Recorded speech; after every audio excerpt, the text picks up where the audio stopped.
त्यांना 20,000 रुपये दिले. कधी विषय कोरोनाच्या काळातला. म्हणलं ठीक आहे तुमच्या इथे रिटर्न करा ना.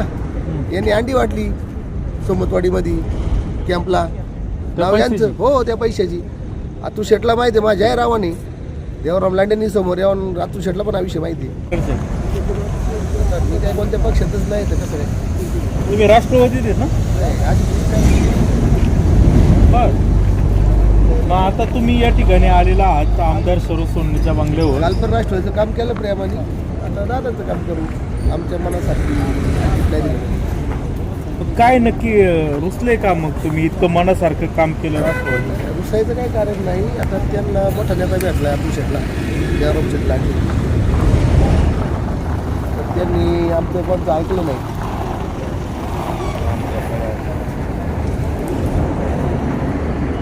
तर काय काय सांगत होतात तुम्ही? म्हणत होता अतुल शेटना दुसरा नेता मिळाला. आता मोठे नेते भेटले त्यांना वरती पश्चिम पट्ट्याचं नेतृत्व करायला देवराम शेट. ठीक आहे ते आता ते मोठे आहेत ते त्यांच्या पद्धतीने काम करतील. आम्ही आलो आता इकडं. तसे आम्ही जुने शिवसैनिकच आहेत मुंबईपासून. भाऊच्या माध्यमातून आम्ही खरं राष्ट्रवादीमध्ये आलो वल्लभशाच्या काळामधलं. आणि भाऊ चांगलं काम करत होतो आम्ही त्यांच्यावर राहिलो. आता चुकीच्या ठिकाणी नेतृत्व जाते म्हणून आम्ही निर्णय बदलावा लागला. आम्ही परत मूळ जागेत येतो. पुन्हा मूळ जागेत मूळ जागेत आम्ही शिवसैनिकीचे मुंबईपासून. पण आता कोण कोण प्रवेश करते? कोण करते हे नाही माहिती. पण मी आलो. मी काय आता स्वेच्छेने आलोय माझ्या. तुम्ही स्वेच्छेने आले? हो. काय तुमच्या गावामध्ये परिस्थिती राहील? गाव 100% होईल. बुत नाही लागणार आमच्या गावामध्ये. कोणाचा? वन मॅन शो अशी धनुष्याचा बुत लागेल एकच. धनुष्याचा? ओके. कोणत्याच पक्षाचा राष्ट्रवादीचा बुत नाही. आता तर राष्ट्रवादी दोन्ही एकत्र झालं. दोन्ही होत्या तरी नाही लागणार. आणि तुम्हाला मतदारातून दिसेल. पण का तुमचा राग देवराम लांडे होता? देवराम शेट होय ना. त्याची लय कारण आहेत. अतुल शेटला पण माहिती आहेत. एक दोन कारण सांगू शकाल? आमच्या गावामध्ये एका पोराने ट्रॅक्टर घेतला होता. आता नोकऱ्या नाहीत. आपले बाळू तळपे आहेत ना कांगल तर त्यांचा ट्रॅक्टर घेतला होता. आणि तो ट्रॅक्टर रात्रीचा एका डेव्हलप चालली होती. सकाळी जाताना त्यांनी पहाटे 4 वाजता एक ट्रॅक्टर भरून चालला होता घरी जाता. आता कोणी नेतो ना. हां. तरुण पोरगा होता 19-22 वर्षाचा. आणि त्याला पकडलं त्यावेळेस बिडकर म्हणून हवालदार होता. मला पण माहीत नव्हतं. दुसऱ्या दिवशी सकाळी कळल्यावर नंतर आम्ही अतुल शेट गेलो. अतुल शेट्टी साहेबांना अतुल शेटला पण माहिती विषय. साहेबांना फोन केल्यावर तेव्हा 40,000 रुपये डील झाली. कारण बाळू तळप्यांनी मध्यस्थी केली देवराम शेट लांडेच्या मध्यस्थी. आणि 40,000 तडजोड केली. एक ट्रॅक्टर द्यायला साहेब. कुणी पण एक ट्रॅक्टर जातं आता भरून येतं ना. शेतकरीच ना आपण. आणि 40,000 तडजोड केली. पण 20,000 रोख दिले होते. अतुल शेट झालं. अतुल शेट्टी आम्हाला सांगितलं जाऊन भेटा. तिथं गेल्यानंतर साहेब म्हणले माझ्या काही विषय नाही. बेटकर गेलो आम्ही. बेटकर गेलो ते म्हणले माझ्या कालेत पण मध्यस्थी कोण आहेत? देवराम शेट लांडे आहेत. त्यांना 20,000 रुपये दिले. कधी विषय कोरोनाच्या काळातला. म्हणलं ठीक आहे तुमच्या इथे रिटर्न करा ना. यांनी अंडी वाटली सोमतवाडीमध्ये कॅम्पला. नाव यांचं हो त्या पैशाची. अतुल शेटला माहिती आहे माझ्या रावाने देवराम लांडेंनी समोर येऊन अतुल शेटला पण हा विषय माहिती आहे. म्हणजे झालं असं होतं की समजा काय वाळू वगैरे काय वाहत असेल? वाळू नाही. हो डेव्हलपमेंट चालली होती मुरुमाची त्याच गटामध्ये.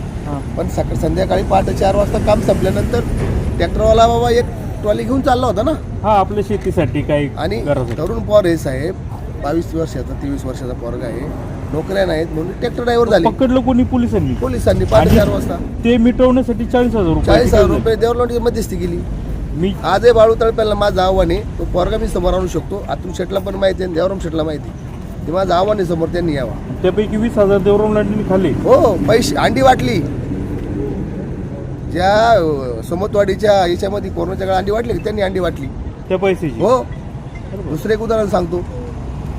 आमचा शिंदेचा पूल झाला. एकतर त्या पुलाचा काही कोणता संबंध नाही. आम्ही कोणाकडेच गेलो नव्हतो पुलाचं मग काम मागायला. त्यावेळेस आमदार होते शरददादा सोनवणे. बरोबर. हो बरोबर. आमचे बंधू तेव्हा मंत्रालयात होते चंद्रकांत पाटलांक. याला साक्षीदार आता पण सध्या चव्हाण. बरोबर. तो पुलाला त्याला साक्षी होते आपले दिवंगत आपले पल्लाळ साहेब आणि महेंद्र पवार. आमच्या गावातले 4 आम्ही स्वतः मोजलं. ते केलं मंजूर. पण आमदार साहेबांचं पत्र पाहिजे होतं म्हणून आम्ही शरददादाच्या मागे लावले. 2 तास आमच्याजवळ 5-25 ग्रामस्थ होते. आम्ही ते पत्र घेऊन गेलो. 3 कोटी रुपयाचा एवढा मोठा पूल झाला. त्याच्यानंतर सत्ता बदल झाली. सत्ता बदल झाल्यानंतर अतुल शेट आमदार झाली. ठीक आहे. ते म्हणले आता परत नव्याने आम्ही मंजूर केलं, त्याला मंजूर दिली नव्याने, काय असेल त्यांचा विषय. म्हणलं ओके. त्याच्यानंतर मे महिन्याच्या एंडिंगला किंवा जूनच्या स्टार्टला भाऊ देवाडे आले होते, त्यांच्यावर देवराम शेठ राष्ट्रवादीमध्ये आले होते. ते पुलापाशी आले. आम्ही त्याला काय म्हणलो, साहेब आता 2 वर्ष झाले, सगळं मंजूर झाले, टेंडर झाले, हे पुलाचं काम कधी होणार ना, गरजेचा विषय. तर मग त्यांनी साहेबांना फोन लावला, साऊंड ओपन करून सगळ्यांना. साहेब कोणते? आपले याच्यावाले PWD साहेबांना फोन लावला. तर ते म्हणले सगळं झाले, टेंडर झाले, दगडाचा नमुना झाला आहे, आपल्या दिवाळीला आपण काम चालू करू. हा विषय कोणत्या समोर झाला आहे? लांडे साहेबांच्या समोर. त्याच्यानंतर 1.5 महिने तुम्ही होतात? मी होतो, अजून? भाऊसाहेब देवाडे होते, देवराम शेठ लांडे पण होते, अजून आमचे 4 ग्रामस्थ होते मशानभूमीपाशी. बर. मी आजपर्यंत काय बोललो, आता तुम्ही मला प्रश्न विचारून बोलतो, लक्षात घ्या. त्याच्यानंतर 1.5 महिन्याने पुरं आला. पुरं आल्यानंतर तुमच्याकडे बाईट असेल ती, मला माहीत नाही, तुम्हाला ती असेल. मग हे पुला शिंदेच्या पुलावर पत्रकार घेऊन आले, म्हणले मी जलसमाधी घेईन पूल नाही झाला तर. आपण तुम्हाला माहिती आहे ना, पूल मंजूरच आहे, कामच मंजूर आहे, ही स्टंटबाजी कायसाठी करतात? आम्ही केला हा पार्ट नंतर आहे. आम्ही खरंच बोलणारे माणसे. स्टार्ट शरदादा आमदार होते, आम्ही त्यांचं पत्र नेले. त्याच्यानंतर सत्ताबद्दल झाली, अतुल शेट्टी त्याला परत मंजुरी दिली. ते असे म्हणले ओके. पण आम्हाला बोलायचे देवराम लांडे साहेबांना, स्टंटबाजी कायसाठी? तुम्हाला जर माहिती आहे का काम जर दिवाळीला चालू होणार आहे, तुम्ही पुरामध्ये काय म्हणताय मी जलसमाधी घेईन, कशासाठी भागाचं नुकसान करताय? आणि हा विरोध आहे. आमच्या गावामध्ये एका दशकरीच्या कार्यक्रमाला नाही, एका गणपतीच्या कार्यक्रमाला नाही, एकाही कोणत्याच कार्यक्रम सुखदुःखाच्या कार्यक्रमाला नाही, 1 रुपयाचं काम नाही. त्यांनी जाहीर सांगावं. आमच्या गावामध्ये त्यांना नवरात्रीच्या काळामध्ये ते एका बचत गटामध्ये गेले होते कार्यक्रम द्यायला, त्यांनी पाकिट पण काढलं होतं. त्यांनी पण प्रश्न विचारले, मी तर नव्हतो बरं का, पण ते म्हणले बा आमच्या इथं कामच नाही काही. त्यांनी पाकिट परत खिशात घातले, काय असेल 500,000 रुपये, काही जास्त नसेल, पण दिलं नाही त्यांनी गावामध्ये. ते जाहीर, मी सरपंच म्हणून डायरेक्ट बोलतो ना. हा भेदभाव का करतात ते? त्यांचा विषय, पण ते नाहीचे.